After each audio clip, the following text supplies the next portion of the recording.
Hey guys, Joelle from FromScratchFarmstead.com, and when we moved onto our property a few years ago, we realized that there were these wild grapes running throughout our property along the fence line. But honestly, we never did anything with them. We just kind of let them sit there. Well, this year they came back in abundance, and I wanted to figure out how to use these wild grapes. So wild grapes grow actually super prolifically.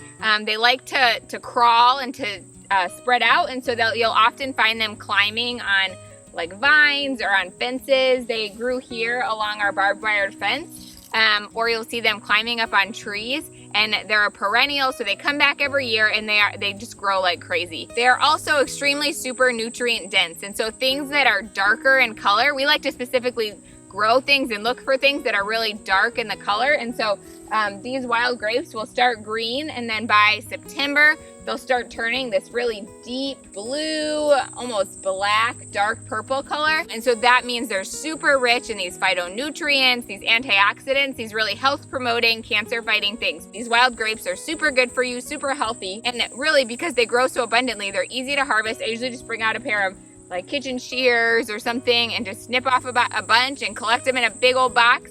And then to process them, or what we've been doing with them, there are a lot of things you could do. So people make wines or alcoholic beverages. People turn them into like preserves or jams with them. What I have been doing is actually turning them into a juice. And so simply by collecting all of these grapes, I usually go out, get a big box full, and then don't worry about the stems or anything like that. I mean, try to get off all the big gunk or leaves that you might find.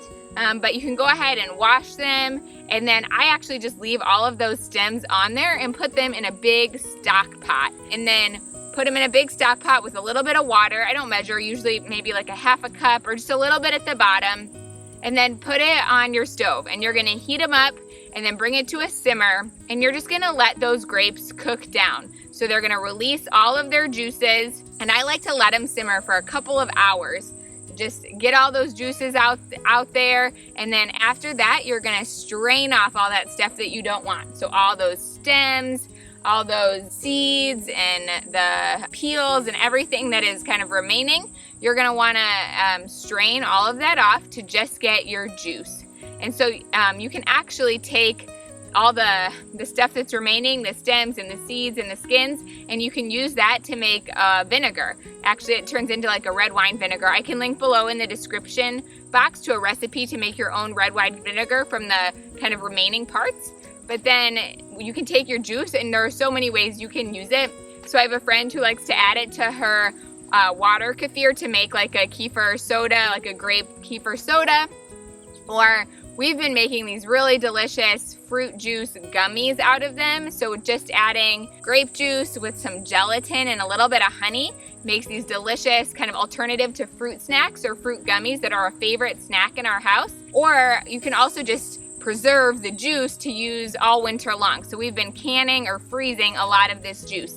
But if you are interested in making those gummies, it's really one of our favorite things, one of our kids' favorite things. So I'll take you to the kitchen and walk you through how to make fruit juice gummies.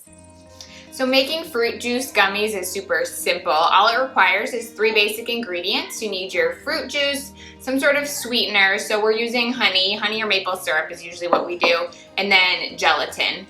So I like Great Lakes beef gelatin. And so all you're gonna do is then mix those. You wanna heat up your juice and then mix your gelatin into it. If you try to mix your gelatin into cold juice, it will all clump together, make a big mess, and you will not be able to pour your gummies into your molds. So you wanna heat up your juice a little bit. Once it's warm, then you're gonna add in your gelatin. There is not an exact science when it comes to proportions. My general go-to is around 1 cup of juice, 1/3 of a cup of honey or maple syrup, and then 1/3 of a cup of gelatin. If I'm adding more juice, then I just up those a little bit and kind of just play around depending on my ratios, but that kind of 1 cup, 1/3 cup is my general go-to formula. You can use any kind of juice for this. In the past, we've done like lemon juice or lime juice, which are really good. Today, we're gonna be making our grape juice. So we had a ton of grapes on our property this year that we have just been harvesting and finished harvesting. So we are gonna use our fresh grape juice for this.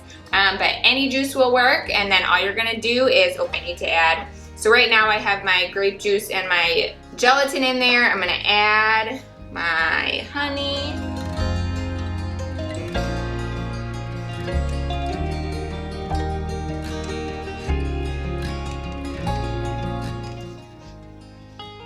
All right, and once everything is stirred in, you're gonna pour it into your molds. I love these little silicone molds. They come in all sorts of different shapes, sizes, whatever. We just have these pretty basic mini muffin ones, but that works well for us, but you can find anything you want. And that's it.